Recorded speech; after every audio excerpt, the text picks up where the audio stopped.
রাধে রাধে। রাত 12টার সময় যখন শ্রীকৃষ্ণ দ্রৌপদীর দরজায় গিয়ে দাঁড়ালো, দাঁড়িয়ে গিয়ে একবার ডাক দিল, সখী। তখন দ্রৌপদী বলে, সখা এলে বুঝি? ছোটবেলা থেকে দ্রৌপদী শ্রীকৃষ্ণকে সখা বলে ডাকতো, আর শ্রীকৃষ্ণ দ্রৌপদীকে সখী বলে ডাকতো। তাই কোনো কথার উত্তর না দিয়ে বলে, আমি আসছি সখা, দাঁড়াও।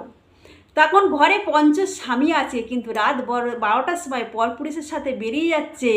একবারও স্বামী প্রশ্ন করলো না, আর স্ত্রীও প্রশ্ন করলো না, কোথায় যাব রাত 12টার সময়, কৃষ্ণের সাথে চলে গেল। কিন্তু এই কলিযুগে যদি একটা নারী বা একটা বউ যদি বেরিয়ে যায় রাত 10টার সময়, তাকে অনেক কৈবের দিতে হবে। তাই নারী জাতিকে বিশ্বাস করতে শেখো, আর যে নারীকে বিশ্বাস পুরুষ করে তাকে বিশ্বাসের মর্যাদা দিতে শেখো। তাই প্রেম সে বলো।